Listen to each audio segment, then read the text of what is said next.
Hi guys, welcome back to the channel. So for those of you who don't know me yet, again, it's Orbeta. So I usually do a drone. Wala pang drone. A tech review or lifestyle and ano ba isa? Travel. So mostly nagko-cover din naman lahat sa lifestyle. So yun nga, for today's video, it's unboxing time again. Pero this time, hindi siya tech or hindi siya electronic or hindi siya gadgets. So, feeling ko naman, sobrang dami ng nag-unbox nito or feeling ko ang dami na rin nag-review. And medyo popular siya sa ngayon, yung situation natin ngayon. So, ngayon, yun. So, for today's video nga, mag-unbox ako ng copper mask. Yan. So, i-unbox ko siya. Ang dami ko nakikita na gumagamit nito or ang dami ko rin nakikita na nagre-review din. So, ako, binili ko siya. So, disclaimer, hindi po siya sponsored. So, binili ko siya or I bought this para at least makapagbigay ako ng honest and truthful review and then my impression with this mask. So, hindi ko pa talaga siya nabubuksan. Although nakita ko na siya sa pictures or sa video din. So, after unboxing, I'll give you my opinion or I'll give you my review with this mask. Kasi ginagawa, aside from sa parang lifestyle. So, ginagawa ko rin naman kasi as part of my job is to evaluate certain mask or healthcare mask or hospital grade mask, and then let's see if it mimics the purpose of our regular mask to protect us from certain viruses or bacteria. So yun, so let's unbox.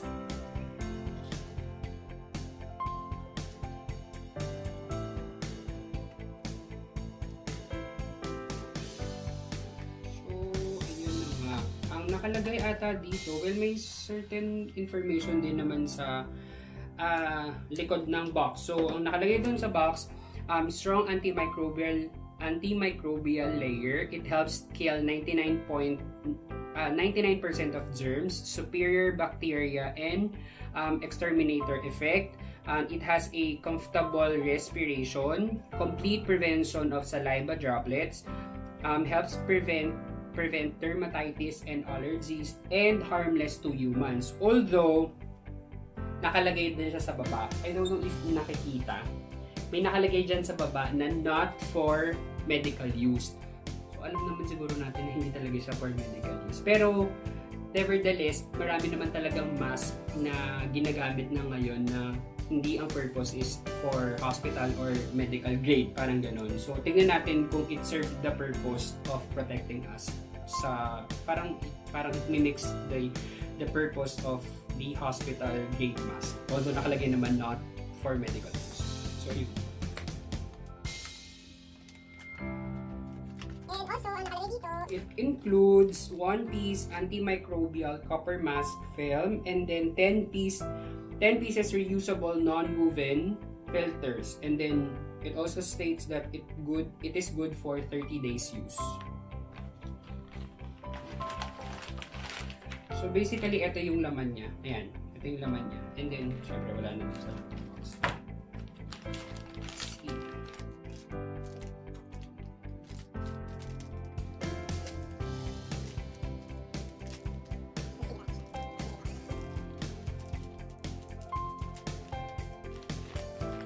So this is,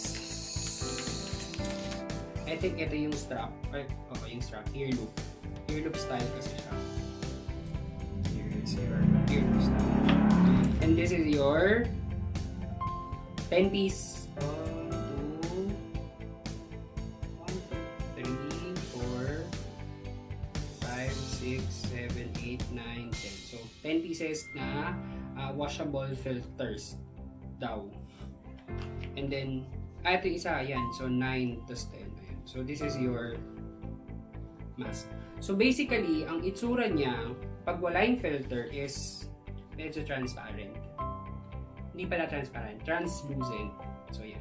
And then this is your filter. So while opening, medyo nakakita na ako ng comment or yun. So, upon reviewing this in itong item na to, I'll give you my pros and cons and yun nga, honest feedback. So, feeling ko magkakaroon din ako ng brutal comment. Hindi naman brutal comment. So, basta I'll stick to my knowledge and I'll stick to what I do sa trabaho ko, which is evaluating personal protective equipment. Siyempre, kung bibili rin naman ako ng item, yun din yung, pag nag-evaluate ako ng binili ko, yun din yung gagawin ko. Siyempre, evaluate ko siya kung talagang it served the purpose, yung kung anong klaseng personal protective equipment siya. So, ayun. So, magbibigay ako ng pros and cons and tignan natin. So, let's see. So, ayun. So, ito yung mask and then I think this is how you do it. Yeah. So, let's see. Let's try to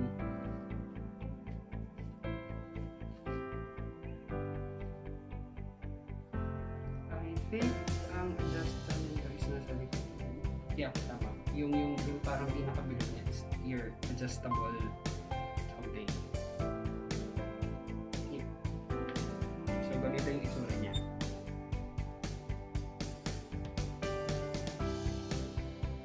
So, what are my take or what is my stand with this copper mask? So, before anything else, I'll give you a brief background or at least a brief descriptions how the COVID virus or COVID-19 or the SARS-CoV-2 virus can be transmitted to us. Mainly, it can be transmitted via droplet secretions or contact, whether it's direct or indirect contact. Some pwede din siyang airborne via aerosol through aerosol generating procedure. Pero syempre, if general purpose ang gamit natin sa mask or we're using it outside, wala namang aerosol generating because aerosol generating procedures are usually happened inside the hospital or any healthcare facilities. So ayun. So yun nga. So it is a droplet transmission. So if any disease can be transmitted via droplet, ang pinaka-best protection natin is to use a surgical mask or N95 or cloth mask. So with this innovation sa copper mask, actually, yung copper mask daw, it's a copper in material. Although hindi ko alam kung paano siya naging copper in material kasi di ba ang copper is mainly a metal or a sort of kind of metal. So, syempre hindi naman. So, feeling ko baka it's a copper, parang may material siya or ingredients or something consistent of copper. Itong mask na to, itong outside layer of the mask, it's a copper. Actually, there is a study conducted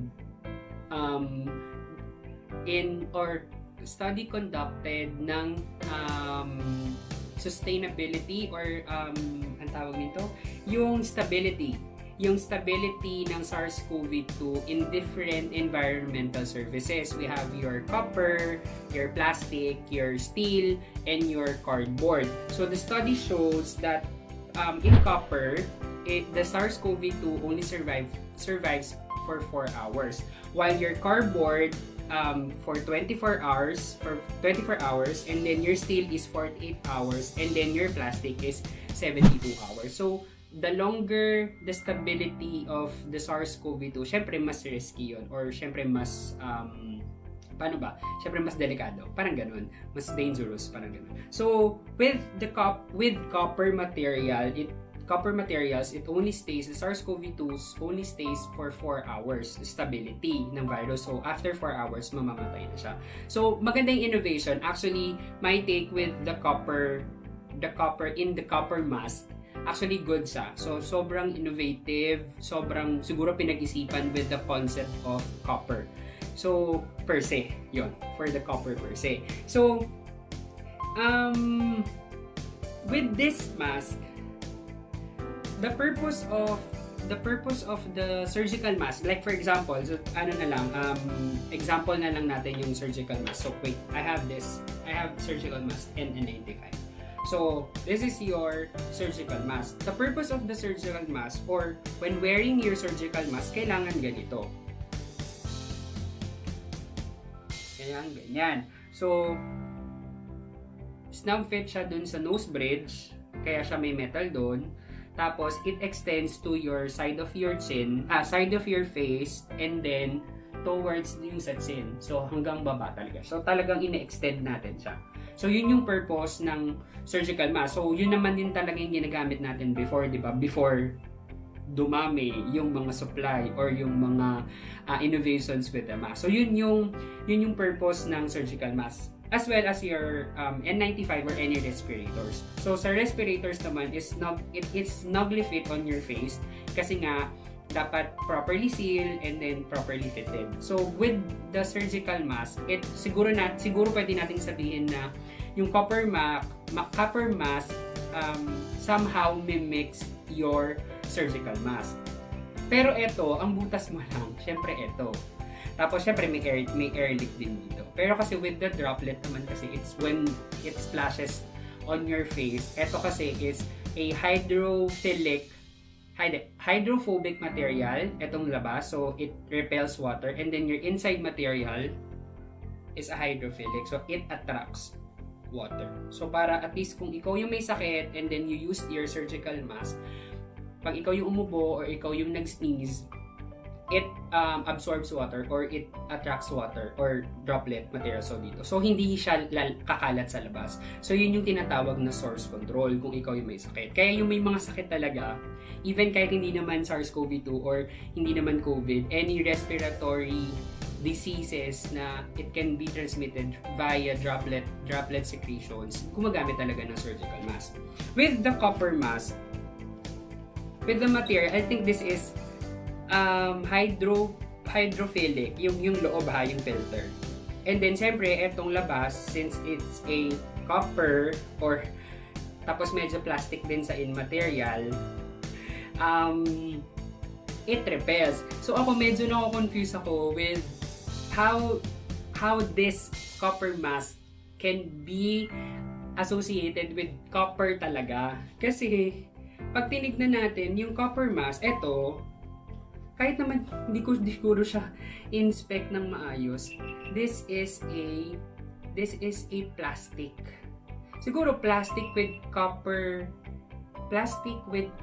lining or plastic with copper material, pero plastic pa rin siya. So if this is somehow plastic, tapos copper, so plastic, sabihin natin it's the SARS-CoV-2 can stay up to 72 hours. So paano? So, at least, although madali naman siyang linisin, di ba? So, hindi ko alam kung paano yung idea with the copper. So, another comment or another thing with this copper mask, with comfortability, sobrang comfortable niya. Sobrang gaang din to. Parang ewan kung ilang pounds siguro. Sobrang gaan, as in literal na magaang. So, kaya talaga siyang iparin. Siguro, medyo parang pareho lang din siya ng surgical mask. Magaang talaga siya. So, comfortability, yun, okay yun. Design or for aesthetic, okay din siya. Kasi syempre, ibang klase yung mask, tapos iba pa yung kulay. Yun, so yun, those are my, so sige, para sabihin natin, para mas madali din siyang intindihin din sa video. I'll give you my pros. My pros are aesthetic. Obviously. Aesthetic, comfortability, sinabi ko na nga. Another is antimicrobial property daw. So, okay yung claim. So, antimicrobial property. So, hindi ko naman alam kung how this material does it antimicrobial thing. So, it's a pros naman din, syempre. It's a washable and replaceable filters. Nowadays, kung replaceable filters, mas makakatipid talaga tayo with replaceable filters and washable. So, ito kasi mas madali siyang punasan talaga. And then, lastly, is the hydrophobic and hydrophilic layer or material. So, this is your hydrophobic material or layer, and then hydrophilic yung nasa loob. Kasi filters, usually all filters are hydrophilic. So, yun. So, it serves also the purpose of source control per se dun sa material. Sorry, parang tumasik yung laway ko. Yun. And then, So what are my cons? My cons are, it is not properly sealed. Kasi when you try to put this on, number 1 and number 2 ng cons ko, it is not properly sealed and may butas. So hindi ko alam kung yung ano idea kung bakit may butas dito. Sana diniretso na lang nila yung pagkakagawa ng plastic, or sana at least kahit yung plastic siguro kung may butas.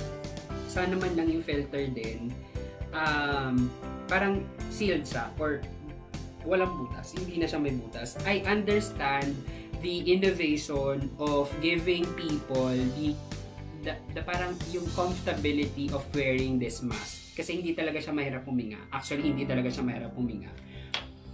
At siguro, din-design din with, yun nga, yung may butas, parang mas madaling huminga.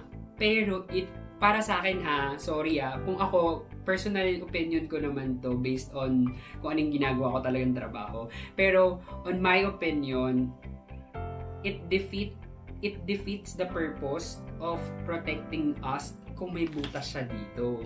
Kasi syempre, paano kapag sinuot natin siya in a crowded places, although bawal naman talaga. Pero hindi naman natin masasabi kung any one of us or kung sino talaga people around us ang may sakit. Pero, nag-sneeze sila or nag-cough sila, ang laki ng chance, although nasa baba siya, pero ang laki ng chance na may papasok dito sa loob, sa butas sa baba. Kaya nga ang sabi ko, sana kung yung filter is walang butas, okay lang kasi it filters it filters the droplet secretions.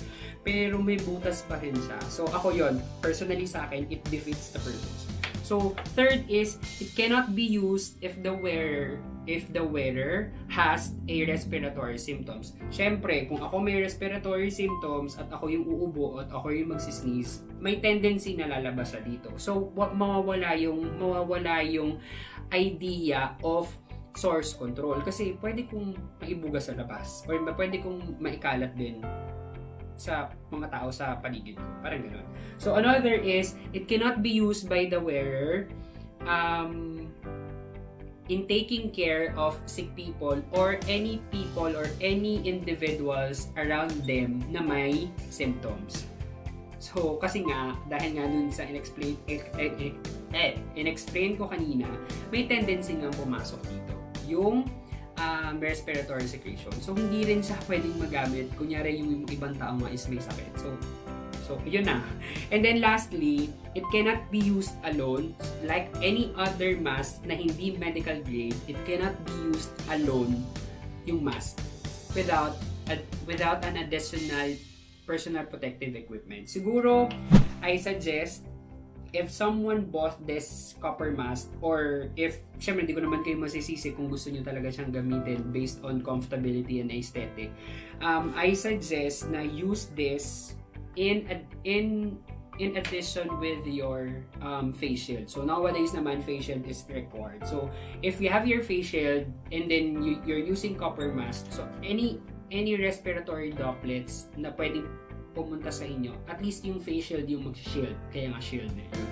So at least yung face shield yung unang sasalo ng droplet secretions, and eto nasa ilalim. So medyo may chances, siguro may konting chance or may chances din talaga na hindi ka ma-infect. Pero hindi ako personally ulit, hindi ko din ma-assure how this thing works with the whole sa medicine area. Kasi parang wala ata akong nakitang mask na may butas ha. Kasi dapat nga kasi completely covered. And another thing is, ngayon, or there are some establishment or there are some company din siguro, or yun nga, establishments that don't allow people to wear mask with valve. Kasi with the valve naman, valve mask, the idea of the valve mask is to help the wearer to breathe comfortably. Pero kasi with the issue of valve mask, yung air na pwede nating i-inhale is nafe-filter ng mask. Pero yung air that we exhale is not filtered kasi dumadaan siya dun sa valve.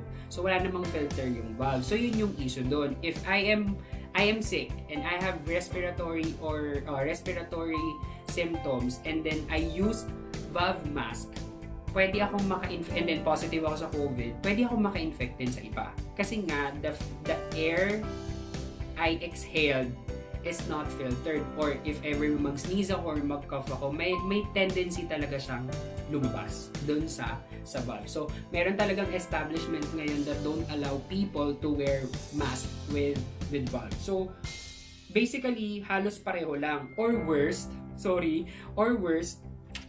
may butas nga kasi. So, sinabi ko nga kanina, I will be truthfully honest and somehow brutal with commenting with this copper mask. So, anyway, hindi naman ako nagpa-sponsor, kaya nga binili ko siya kasi nga gusto ko talaga siyang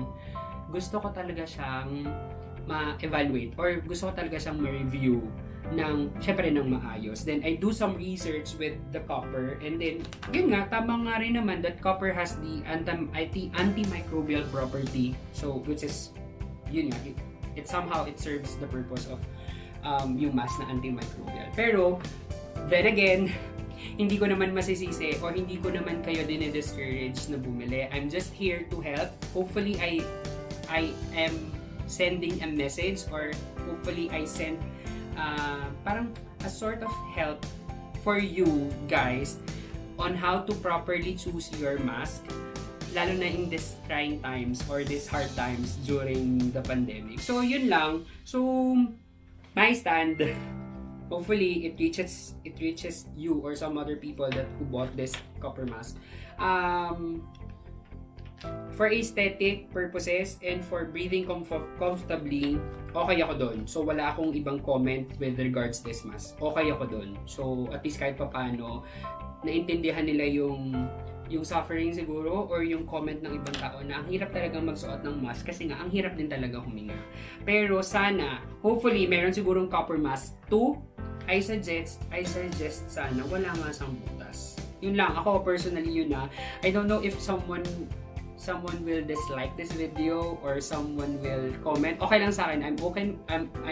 I'm very open and I'm very okay with your comments. Or if you have any comments regarding this copper mask, if you think na mali ako, or if you think na may mali akong sinabi or tama naman akong din sinabi, or will you agree or you disagree, I highly appreciate your comments on the comment section. So, let's discuss. Ako, personally, pinagtutunan ko talaga ng pansin when I review or do unboxing of personal protective equipment that, parang makatulong din sa inyo. If you can be able to check my previous video with Wooby mask, maraming nag-comment doon na may mga concerns sila with the Wooby mask. I give the honest feedback to them. Kasi ako personally, binibigay ko din talaga. Kasi syempre trabaho ko yun eh. So gusto ko din naman makatulong din sa iba. Parang ganun. So yun lang. So again, if you have any comments or any suggestions with this copper mask, or if you like or dislike this video, okay lang sa akin. Ako kasi ang purpose ko in doing this unboxing and review of copper mask is to help others as well. So yun lang, if you still want to buy copper mask, go on, okay lang. So at least kahit papaano, naituro ko din sa inyo or nasabi ko din sa inyo yung ibang ways on wearing copper mask, this copper mask, in conjunction with in conjunction with your other personal protective equipment, specifically your face shield. So yun lang. So take care, stay home, choose wisely. God bless and thank you. Thanks.